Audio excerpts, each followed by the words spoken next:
Hey, what's going on? You know who it is. It is Bruce Jordan, the Michael Jordan Hotel. I got Damian in the house. He's back again. Guess who's back? Now, tell me about, everybody's going to make mistakes when they're investing. Everybody do all the right things and still sometimes end up with the shorting mistake. Like nobody predicted COVID. We did all the right things.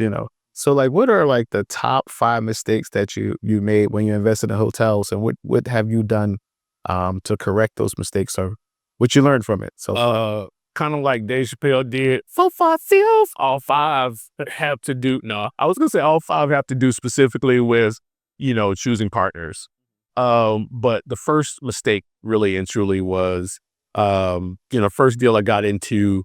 I knew quite a bit about the industry. I'd been in the industry for over 2 decades at the time. mhm. But being in the industry and knowing what to do in a transaction are two different things. So uh, I have to say that I chose a partner because they were liquid and that they had experience in the hotel space, but I did not vet their character. Gotcha. And then I'll go. The second one was making sure that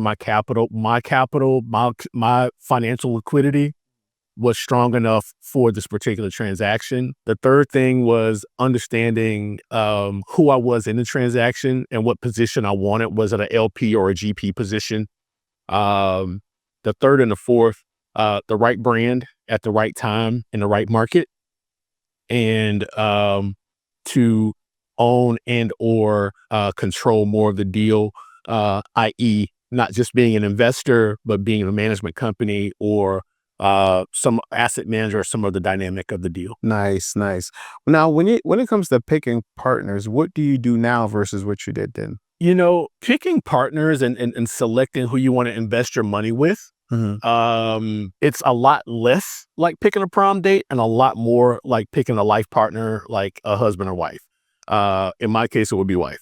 Um, I think that one of the things that I learned was when you don't, and this is just me, when you don't align ethically, Mhm. morally, um, and sometimes in some situations or circumstances, I'm a spiritual person, so spiritually, you can really pick a bad dance partner in an investment. And a lot of times people will say, oh, well, that doesn't make sense. And, you should get into the deal because it's the right deal and it's going to make you money. Earlier today, and my decorative statement is don't ever do it for the money. Mm. The things that you do for money, you will be stuck in that cycle for the rest of your life. My grandpa, Norman Beard, taught me that a long time ago as a child. And it is a principle and core belief and core principle of my business. I think the number one question you should ask, like you will ask your partner, is like, how do you want this to end? Because if someone's whole entire background is flipping, like you got this house flipper. Yeah. You decide to partner with this house flipper. You want to keep this hotel for life, and he's like, as soon as I can make $5 off this thing. Yeah. I'm out, but you're right though. Uh, I don't think that is the wrong approach because asking them what they want out of it, if you go based off of, in this asset class, a lot of the REITs, real estate investment trusts, do like a 5 to 7 year hold. Mhm. And at that 5 to 7 year mark, either they're going to refinance you out of the deal at an LP position, or they're going to sell it either to you or to an external party. Mhm. It's very seldom that as an LP that you buy the property from the general partners because you just made so much money on it and they don't. If the property is making a ton of money, they're going to refinance you out.